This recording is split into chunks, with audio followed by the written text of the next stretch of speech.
everyone, and welcome to the Bollywood Cinema Club. I am the host of the Culture Cast, Chris Dashew. On every episode of the Bollywood Cinema Club, we take a look at a Bollywood movie, or better, an Indian cinema film. On this episode of the Bollywood Cinema Club, I am joined by two good friends of mine, all the way from the Scary Stories We Tell podcast, one of the co-hosts over there, Jess Byard. Hello. And also, I would say more or less from Scary Stories We Tell, though you can hear their body of work over on the Weirding Way Media podcast network and over at dolanmuseum.com. They're a pretty cool dude. Maggie the Odd. Oh, wait, thank you. Hey, guys.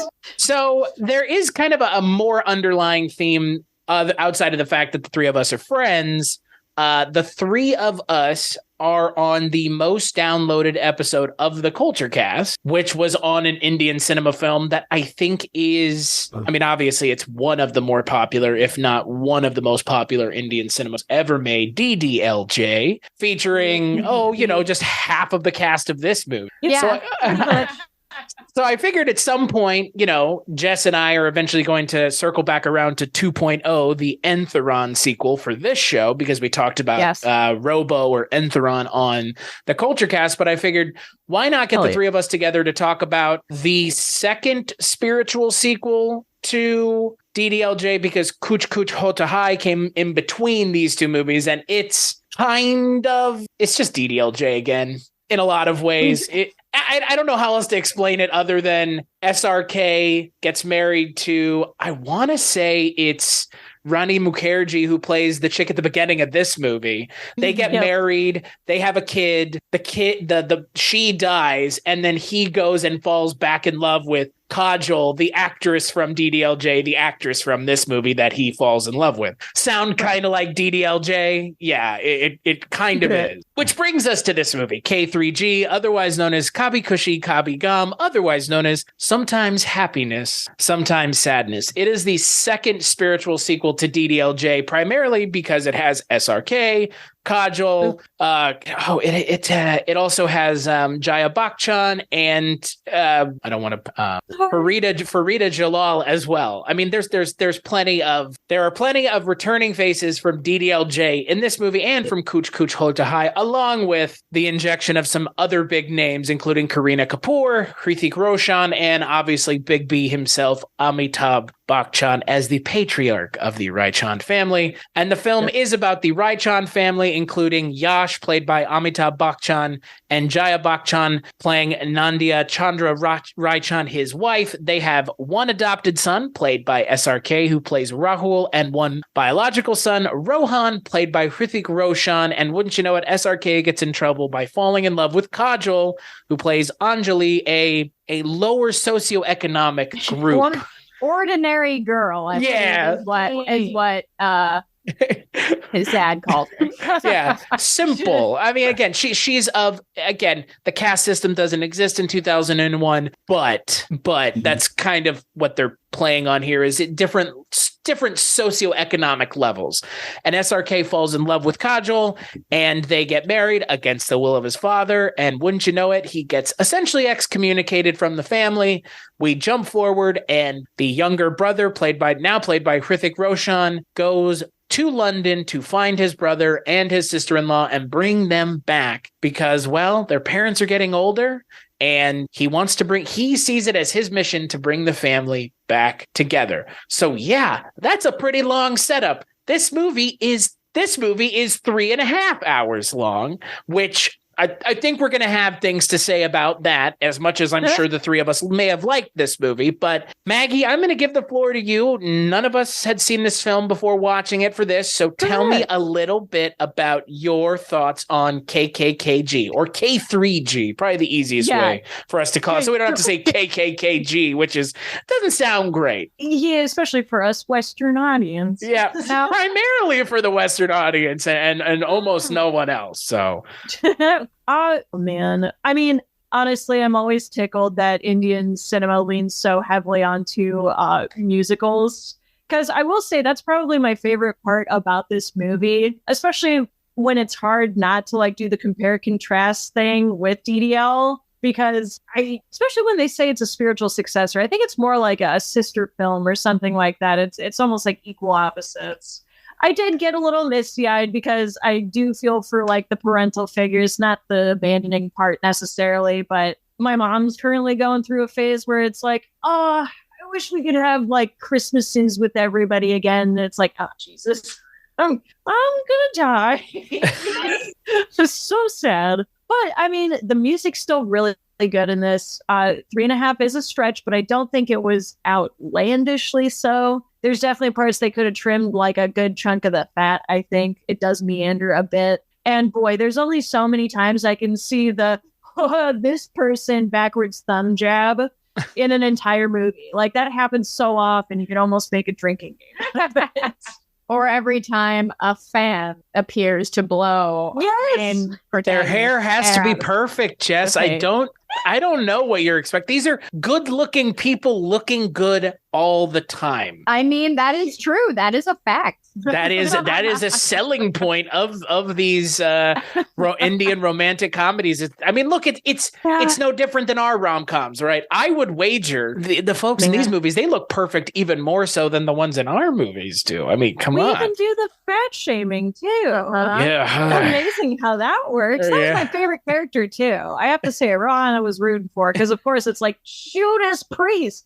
Let them stay separated, Ron. What the hell do you have to give these people? He wants to bring them back together. So Jess, tell me a little bit about your thoughts on K3G. Yeah, I mean, so it's funny because I don't really care for Western rom-coms like in the slightest. And I think now that I've watched a couple of Indian rom-com, I've realized why. It's that Western rom-coms take themselves too seriously throughout the entire movie. And in these, like the cheesiness and hamminess of it feels known. Like they know what they're doing. They're putting on this show. And I appreciate that. They're audio stingers when characters are talking. They get it. Like they're not doing that in American cinema. That audio stinger thing is so not a thing that has any place, like at least in our contemporary American cinema. Right. So yeah, I enjoyed this film.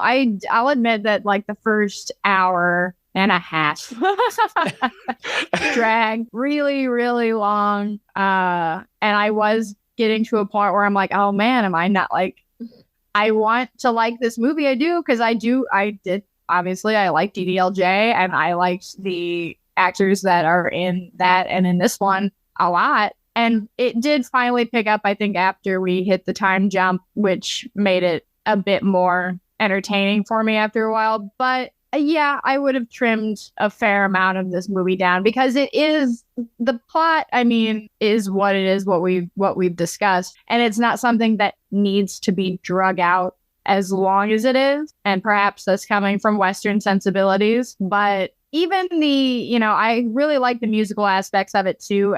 I didn't love everything about these specific musical acts as much as I did in DDLJ. I could have definitely done without a few of the ones that were in this. But yeah, I mean, it's just interesting to me that I will sit through a 3.5 hour Indian rom-com, but I'm not gonna sit through a 90-minute American rom-com without someone like mandating I do. or unless it had like a specific actor in it. Right. Like some of those 90s ones with like Bill Pullman and Sandy B and stuff, I'm kind of more on board. Because those are like campy and cheesy and very not the serious that you're talking about, which kind of, that is a thing that has become more prevalent now with rom-coms, is they just they don't want to be funny. No, which is strange because like I remember, I mean, my family was big on like the really goofy Western rom-coms, like, I don't know, 50 First Dates and shit, where it could kind of strike a bit of a balance,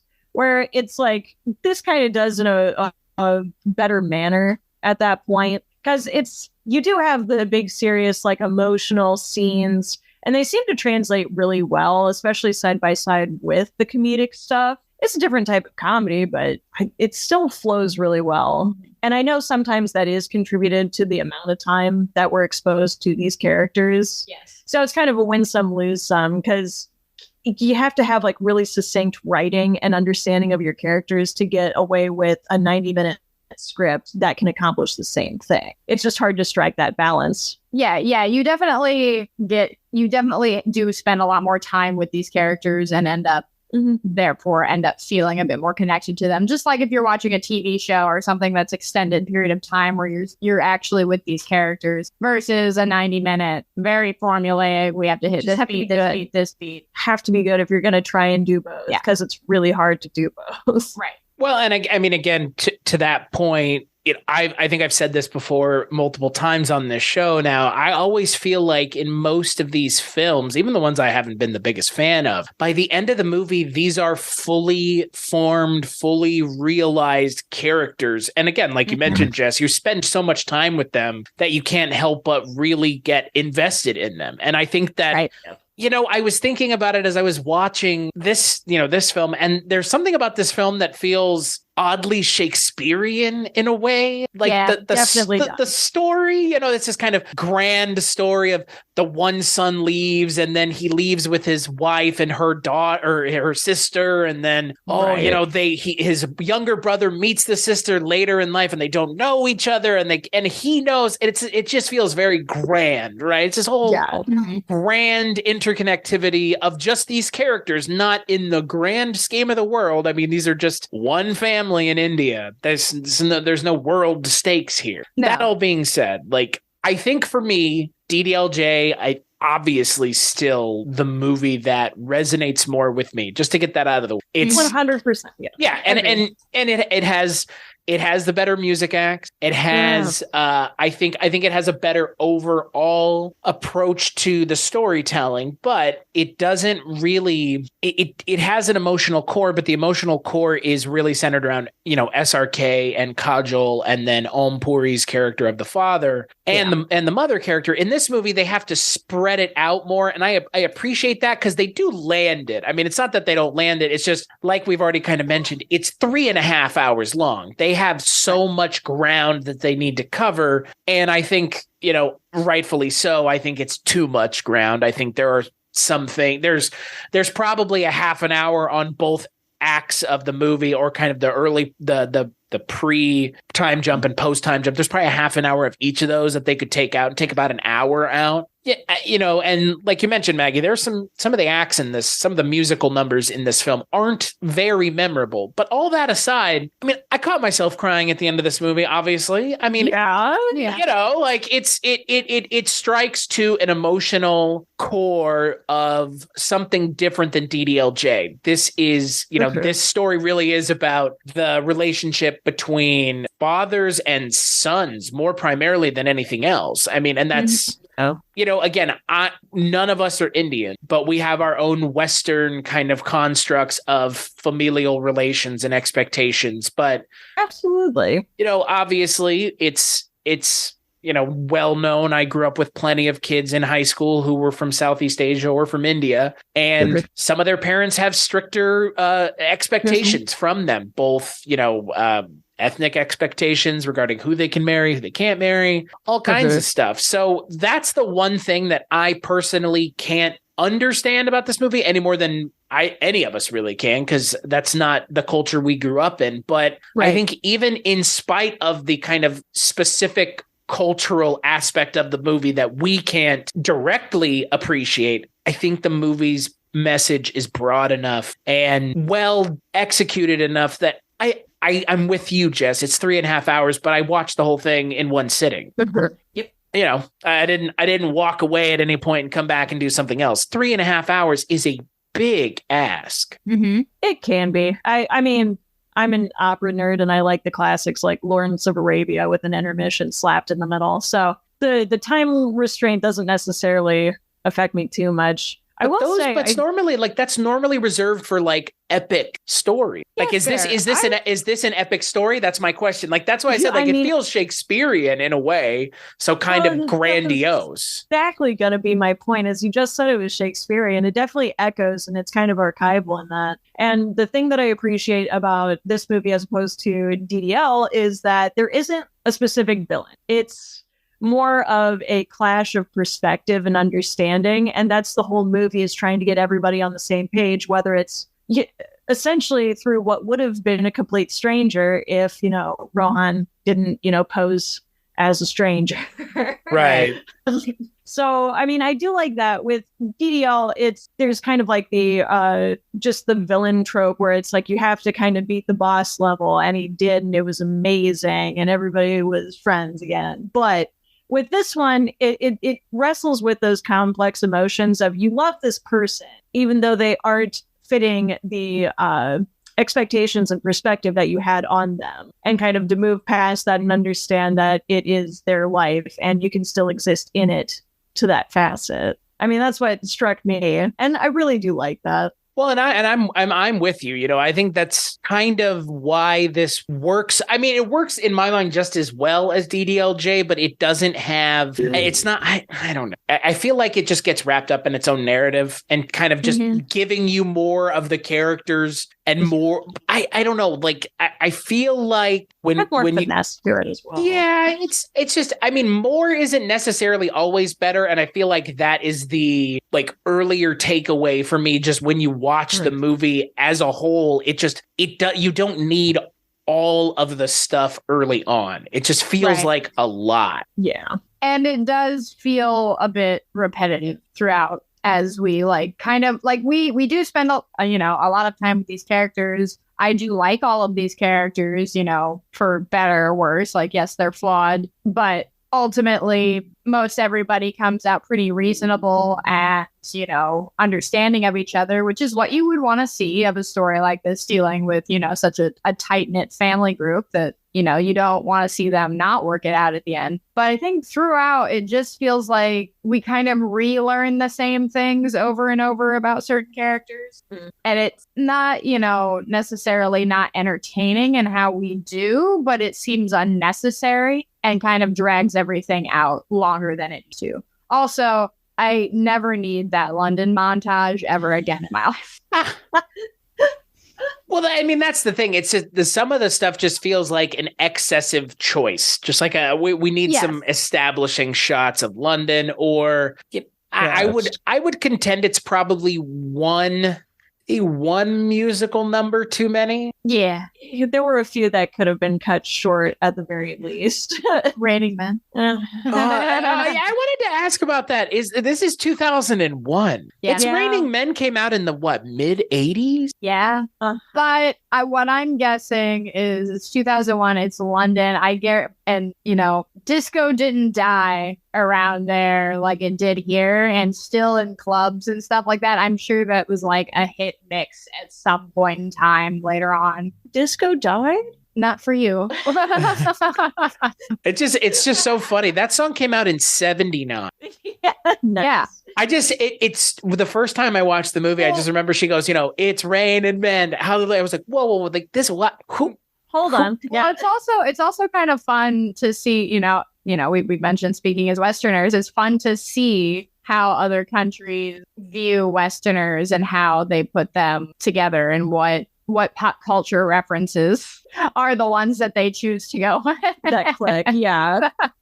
Well, that wouldn't have been the one that I would have thought that they would go with. No, right? Yeah. But Jess, you mentioned, some of the characters. So obviously, this is the way to describe this movie to someone who is a Westerner who maybe doesn't know the scope of the actors like Amitabh and Shah Rukh Khan and Kajol and Hrithik Roshan. That's like Brad Pitt and George Clooney, and then Brad Pitt and George Clooney all cloned them twice. Right. That's the that's that's musical Ocean's 11. Yeah, it's the equivalent. It's the equivalent of having your biggest male and female actors in the industry in your movie. Right. Yeah, it's all your top hottest of hot celebrities of the time. Yeah. Who also happen to be very talented actors. It's not just, someone who's just, they're famous for being famous. I mean, Amitabh in this movie is he's one half of the emotional core of the movie. Mm-hmm. Yep. I would say, between him and SRK. I mean, I think my favorite character in the movie, and I think my favorite performance in the movie, is Hrithik Roshan as Rohan, because he's such a charismatic actor. Yeah, always. Every fucking time. And I don't know, everything about his performance is just so, it's interesting that he's the second act's main character because he's not in the first act of the movie. Mm-hmm. And I think the first act of the movie suffers for not having him in it. Yeah. Like, absolutely. Immensely. Like, nothing against the actor who plays the young version of the character, but when you actually get Hrithik Roshan on screen up against, SRK and Kajol and, the whole who is he, but they don't know, yep. I think that works really well because, again, you get to see some unintentional and intentional comedy coming from the script, but also just two actors. One, I mean, again, they're both still working. Of course they are. I would say two really fantastic actors, not even in their prime, just two of the biggest names in Indian cinema working opposite one another. One of them very early on in his career too. No joke. Right. But I don't know, everything about this movie, again, it has all the right parts.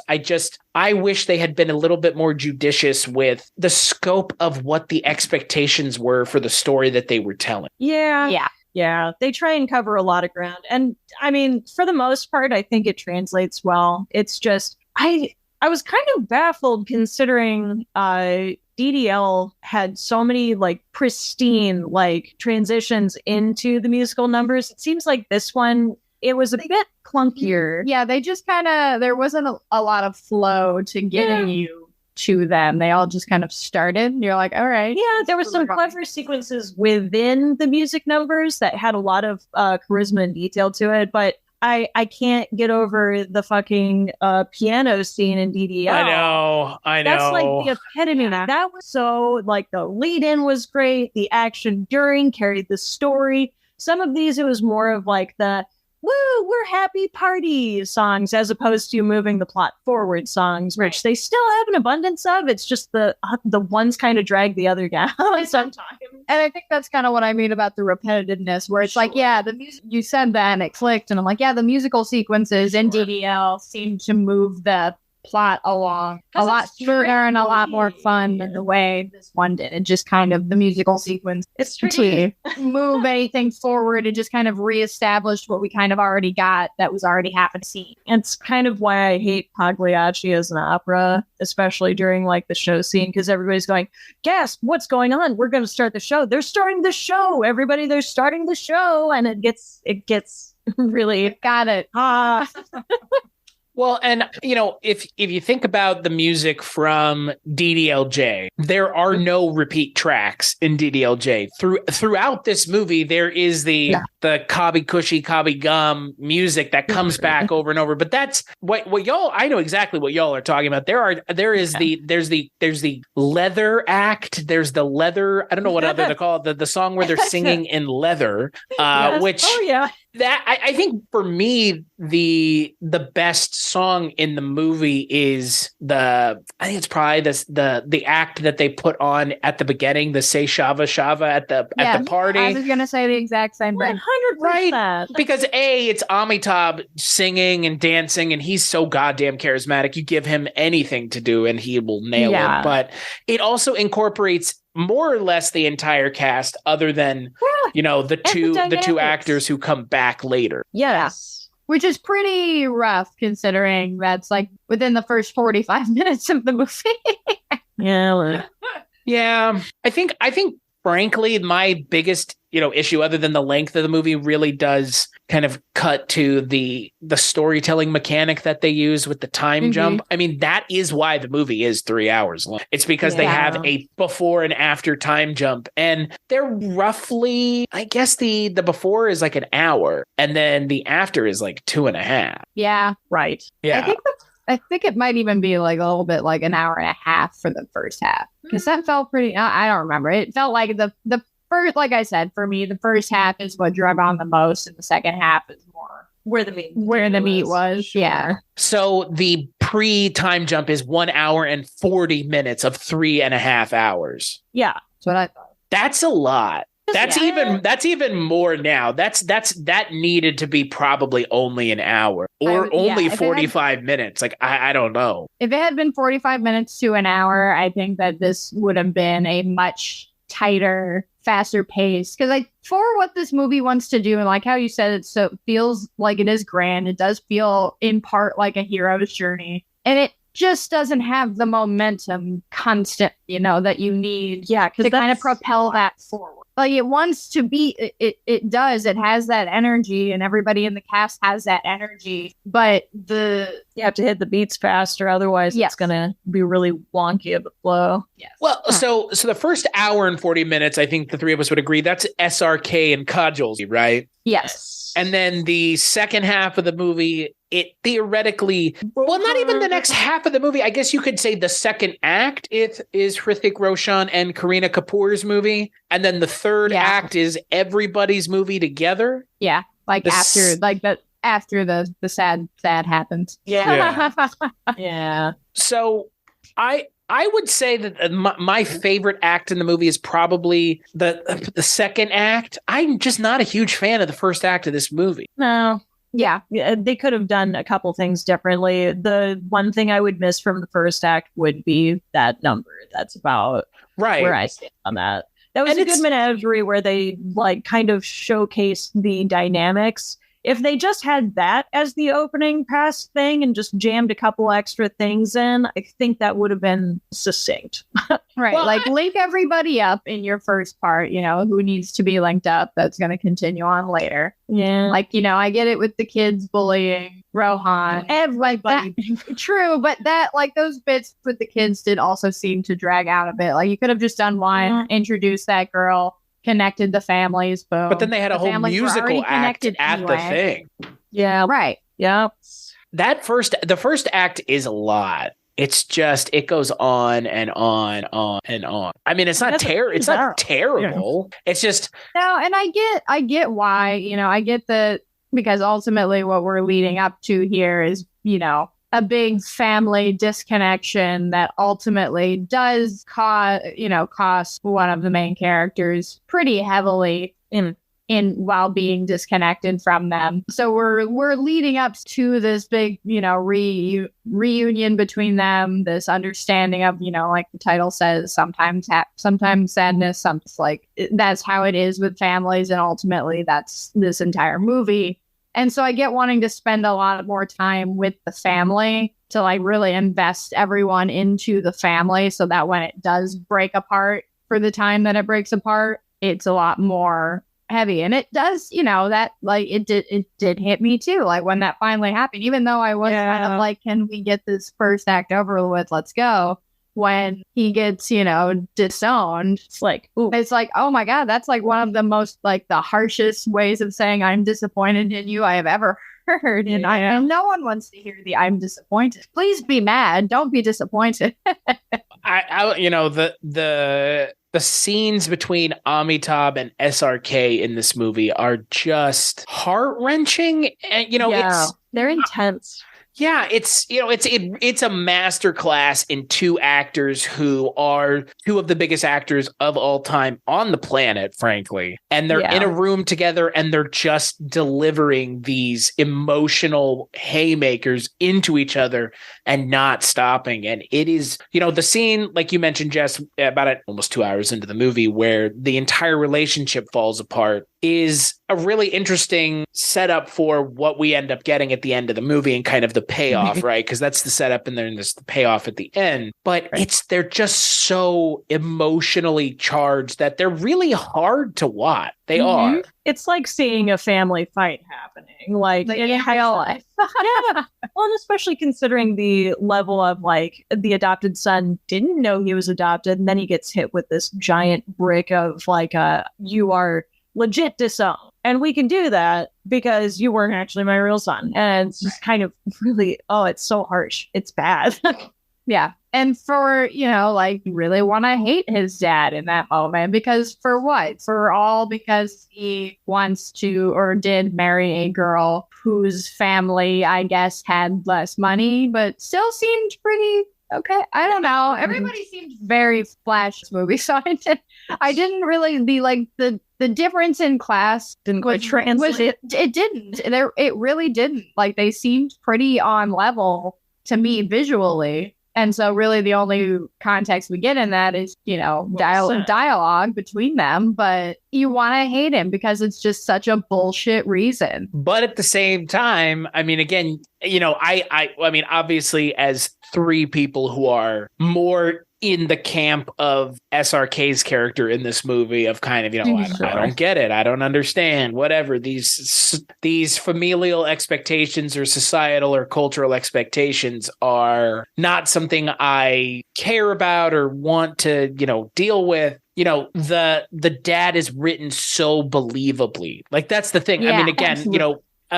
I can only imagine being someone whose dad was like this, and not, I mean, again, because I'm sure we all have issues with our own fathers, or everybody does in some respect. And Maggie doesn't. Dudley's perfect. Dudley's perfect. Dudley. He's weird. Yeah, Dudley. Well, with a name like that, what is there to say? There can't be anything mean to say about Dudley. But I do get it. Just not my dad. I love my dad.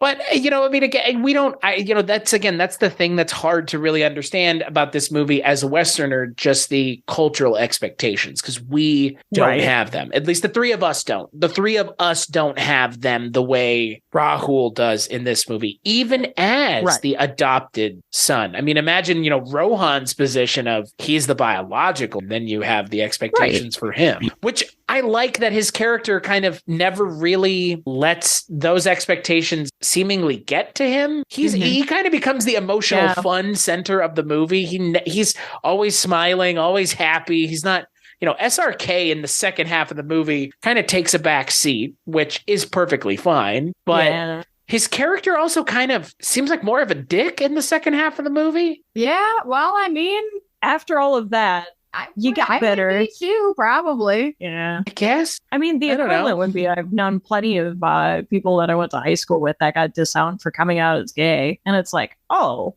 wow. Some have reconciled, others have just went off and never came back.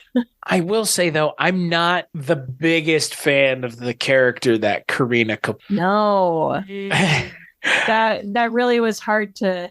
Yeah, it's like Alicia Silverstone from Clueless, right? Like, that's kind of that. It's kind of that. It's kind of a little bit. It's a little bit of that. It's a little bit of that. It's a little bit of, I'm sure, of the time, like a Paris Hilton vibe or whatever. Like, just that, like trying, because this is at the time where, we're trying. It's 2001. Yeah. It's 2001. They're, this is what Westerners are into, right? Like, well, especially when you're talking about posh versus like upper middle class, I guess.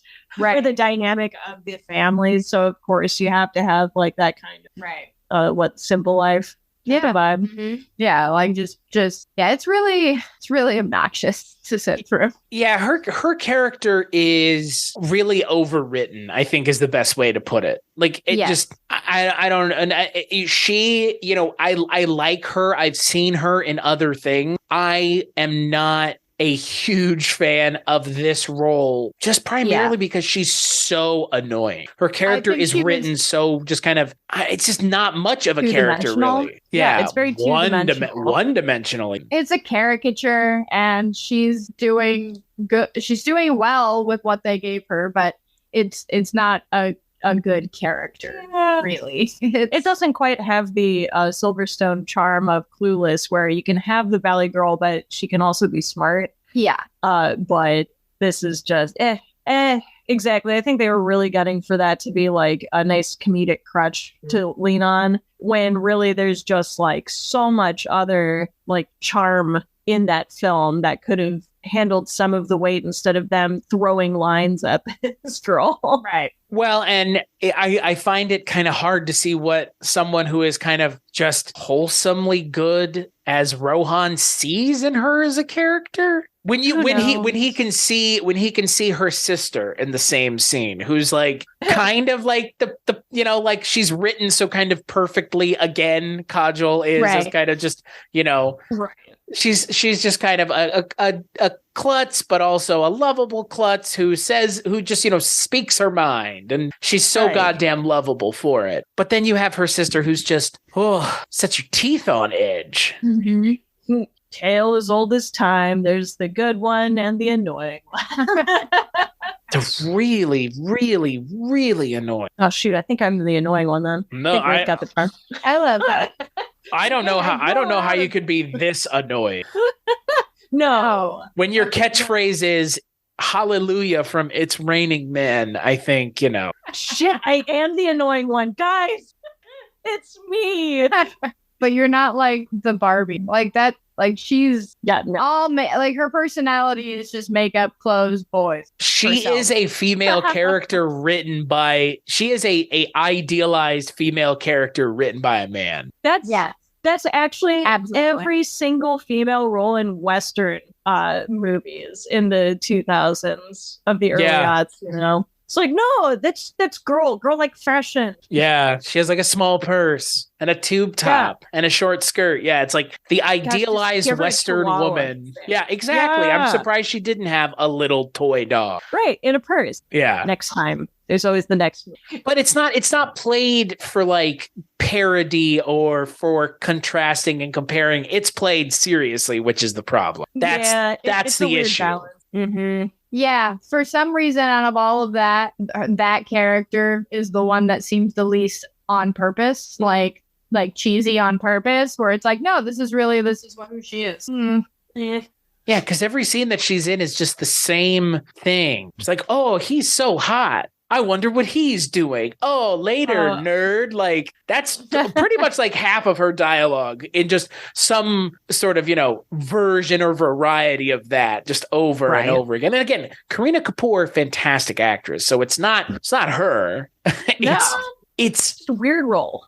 Well, it's not a good character. It's a character that maybe didn't need to be such a main part of the story at that point. Well, that's what I'm wondering. I mean, the question obviously is with that character in the movie, there's so much of the second and third act that has to do with that character because she's the one who's getting married to, Rohan, SRK's brother. If you just take that character out of the movie and it's just the story of the brother going back to London to get his other brother. It would have worked. Yeah. It would have been much better, I think. I don't think we also needed that secondary love. Oh, the double wedding? Yeah. Like, I don't. Why did we didn't? Yeah. These are big events. All right. Like, that's a lot. I love how rushed that is. Wedding. Boom. I think that also, if we didn't have that love interest second wedding aspect, that part wouldn't have felt as brushed by. It would have, like you said, been a story, like Chris said, a story of this brother goes back, tries to reunite his family. Maybe it still doesn't work for whatever reason. Grandma dies. Spoiler alert. Sorry. And then the brother comes back, and then we spend the rest of the movie dealing with, yes, grandma is dead, but now we are back together, and we can kind of maybe wrap it up right around there, rather than also needing to cram another wedding into it with a character that's far, less endearing and wanting of your screen time. Well, and also the whole, the hidden identity thing takes up a large portion of the second act, which essentially only exists because of the storyline with the sister. Yes. If it was just he goes to London, he could just be there convincing his brother or doing whatever and not having to do this whole, you don't know who I am, and I'm going to be just some, I mean, that is pulled straight out of DDLJ because SRK going as the friend and all of that is straight out of DDLJ, but it's done way better in DDLJ. Because it's a main part of the story. It actually makes perfect narrative sense. Here, it just feels kind of tacked on. So I think maybe we identify what we view as the second act problem. Second and third act problem, or the So if we just removed that one character, getting rid of all of those little side plots that are very redundant because we're doing the exact same thing, right? He's marrying a girl from the same family that his father disapproved of. We're just doing the same damn thing. We don't need to do that. It was still going to be very impactful and meaningful and emotional had you let it be a brother and father-son story and ultimately about family and just left it there. And I think you could still have those emotionally impactful scenes between Amitabh and SRK where, they're having their kind of final meeting at the end of the movie where they're coming back together after 10 years of not talking to each other. I think those scenes would still have a lot of emotional impact because nothing with the Hrithik Roshan's story really feeds into that. SRK's emotional journey throughout the movie and him rediscovering his relationship with his brother has nothing to do with his brother getting married. No. Nothing at all. And I'm kind of surprised that he wouldn't recognize his brother. I get that it was a significant transformation, but mannerisms, like some mannerisms just don't go away.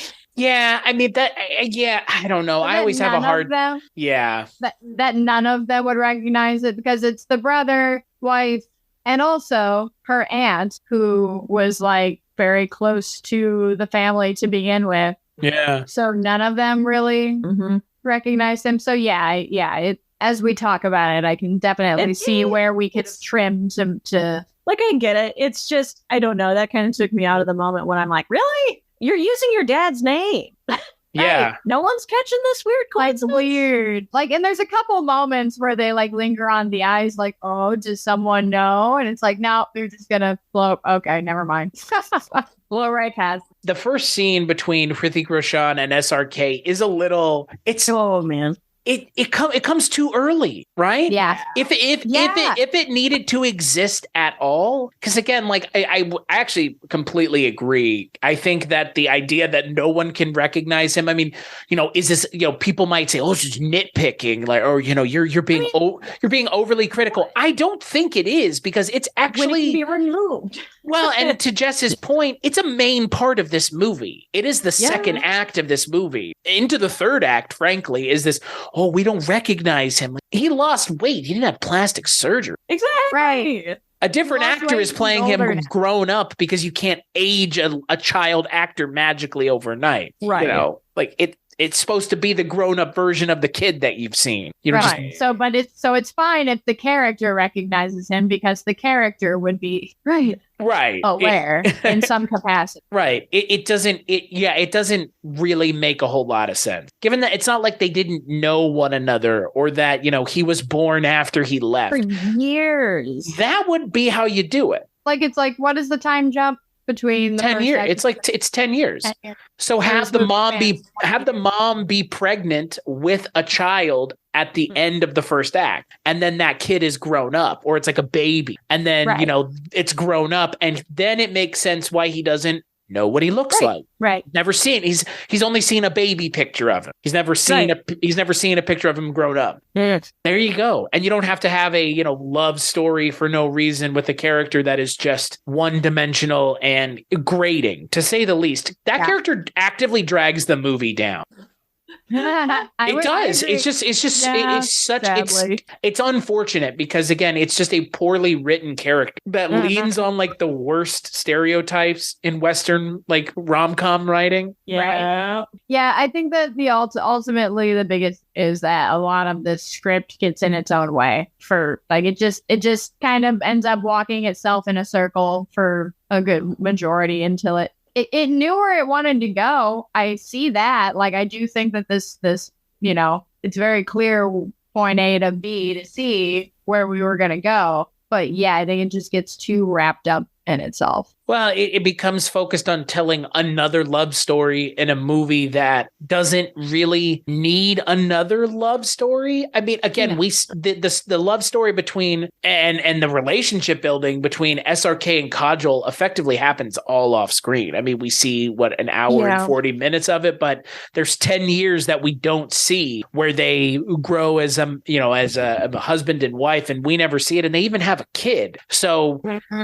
it feels like the second act of the movie sacrificed being around SRK and Kajol to be around the Kareena Kapoor character. And in doing so, it just kind of, like you mentioned, Jessica, just gets the movie off into these weird tangents. Mm-hmm. It's almost like you fell asleep and woke up in a different movie for a second. It's like, what? Who are these people? Wait, they have a kid now? Right. Well, and yeah, I mean, again, the fact that Kareena Kapoor and Hrithik Roshan aren't in the first hour and 40 minutes of this movie. Again, one of them, I'm glad they weren't in it, but the other one, whenever Hrithik Roshan is on screen with the rest of the cast, he is really good. And the movie does suffer by not having him in.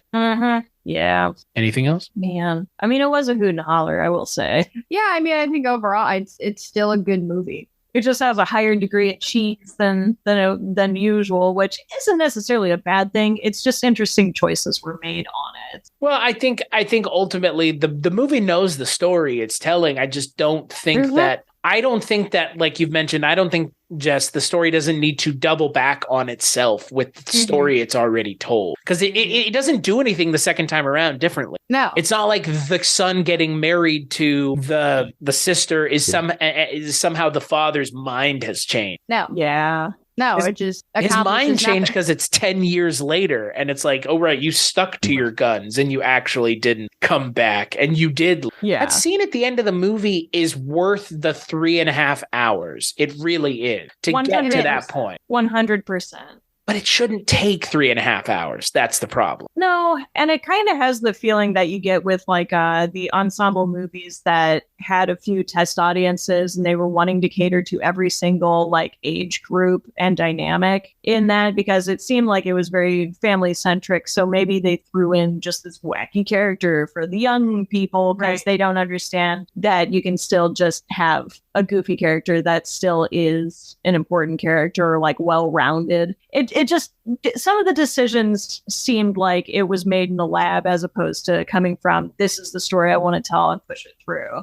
I think the core is for sure. It's just a couple stray decisions that probably were pushed on the creative team for that one. DDLJ came out and SRK and Kajol were not the pair that they are now at this point. You can't recapture lightning in a bottle, no matter how hard you try. I mean, you varying degrees of success could be had. Kuch Kuch Hota Hai is fun, and I think it's probably the better sequel to DDLJ. It is not 3.5 hours. It is more of Kajol and SRK. So you don't have to be disappointed that you're not getting someone else because they're just not in it at all anyway.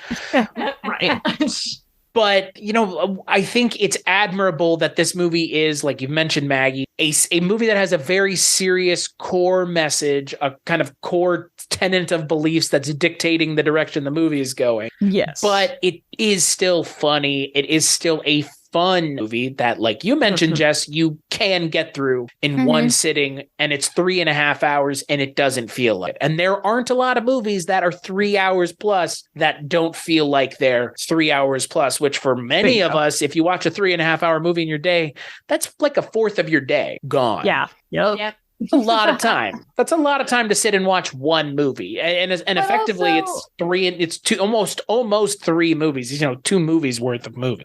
Right. But also, I mean, look, now are the days that we watch like 7 or 8 hours worth of television show in one straight sitting. So hey, I agree. I'm just saying, you know, for some people to watch just one singular thing, maybe. Sure, yeah. And you know, this does feel like 2 movies kind of strapped together at the hip. And a lot of these Indian cinema films that I've seen don't feel like that. This one does, and there are a couple other movies that have this time jump thing. I think Kuch Kuch Hota Hai actually has a time jump thing as well, because it shows the opening where the mom is dead, and then they go and tell the story of when they were at school, and then it jumps back to the present. So, you know, maybe that could have worked here to better effect, so that instead of feeling like you have to tell the whole story to get to the point, you're just telling the flashback parts or interspersing the flashbacks throughout the movie. I don't know. Right. You know, an hour and a half or hour 40 of the intro of the movie or the prelude to the actual movie is a bit much. There's no way it won't be now, then, or forever. If that's the setup for your movie is a full movie. That's, I mean, it is. I mean, the movie's 3.5 hours long. There's a setup movie for your movie is what it feels like. A prequel movie attached to your movie. And that's after a weird interview format intro followed by a photo montage credit sequence. And then you're just getting hit over the head with past stuff. The movie is really focused on setting the stage for the things to come, and actually sitting here and thinking about it, given where we kind of came down on the movie, I think the first act of the movie may be the best part of it. I do enjoy it. But from beginning to end, it does seem like almost two separate movies. You're right. It's kind of a little link in with a weird center. It's unfortunate because it should feel like one complete narrative. It just doesn't. And I think that's the biggest knock against this movie is the second act or the second half of the movie just doesn't, for me, it doesn't hang with the first half. As good as the second half can be, I don't think it hits the highs of the first half. Right. Nope, I would agree. All in all, the journey was well worth it. It's just, sometimes happy, sometimes eh. Yeah, boy, ain't that the truth.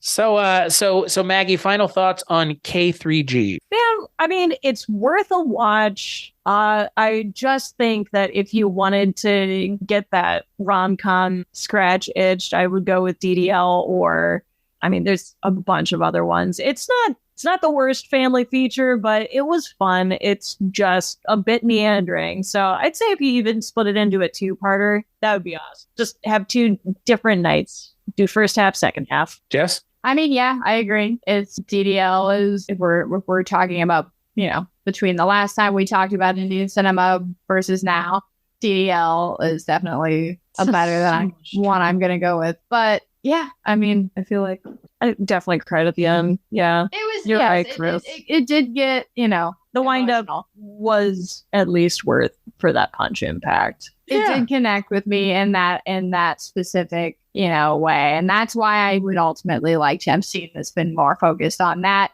aspect of the family in the latter half of the movie than the other thing. But overall, yeah, it's a good movie. It's the dance sequences. I mean, anytime I watch Bollywood movies, I am just amazed and astounded and perplexed how they can even shoot something like that, like just with how just intense the choreography and blocking and everything that goes into it. Even if I didn't like the music sequences all the time, they're all just so kind of enamoring to watch. But yeah, it's a spectacle piece. It's really cool. Just imagine if George Clooney was out there dancing like that, right? I mean, I wish more movies had just random as fuck dance sequences. If you're going to be an Indian actor, you have to be multi-talented. You got to be able to dance and sing and do choreography. Yeah, you got to be like, it really is. Got to be a quad threat. The total pack. Yeah, I agree. Obviously, I'm biased. DDLJ is a movie that I think about often, and I don't watch it nearly enough. But this movie is fun. This is the third or fourth time I've seen it because I did watch it earlier this year when I thought we were doing this episode with somebody else, and that ended up not happening. So watched it again 2 more times now for this. So it's fun. It is a little long in the tooth. I think there are moments of emotional peaks and then there are character lows that are just hard to kind of sit with in the same movie because they're written by the same person. So there is that, there's only one name on the written by, and it's Karan Johar. So take full credit for the successes and for the failures, but it's a fun movie. It's a little long, and it's a little long because of some kind of interesting choices that were made that I don't think they needed to make to get to the same, they don't have to go to A, B, B1, B2, B3. You can just go to C. You don't have to take a fucking detour just because you want to. Maybe if you just want to, cool, I get it, but don't take a detour for our sake. Like sometimes more is not better. Yeah. So until the next time we do one of these episodes, where could people find you on the internet, Jess? You can find me on Instagram at writerjessfired. Pretty much everything I do somehow gets there at some point. Magically. It just poofs on. I have no idea. What about you, Maggie? You can find me at dolanmuseum.com. And I also have a YouTube at Dolan the Odd. And as for me, you can find me and this show and a whole host of other shows at weirdingwaymedia.com. It's a podcast network that we set up for all the stuff that we work on. So stuff that Jess and I have worked on, like the one season show, stuff like Maggie and I have worked on, the Lost Tapes Chronicles over at Scary Stories We Tell. That's where you can find all of that. And if you can't find it there, maybe you shouldn't be listening. As for this show, BollywoodCinemaClub.com, that's where you can go for this show. But, just go there and listen to the show. Listen, rate, review on iTunes or wherever you get the show. Social media sucks and nobody wants to interact with it. Maggie, Jess, thank you both so much for joining me. This was fun. Maybe next time the movie won't be almost 4 hours long. We're here for it though. That's fair. And we'll catch you on the next episode.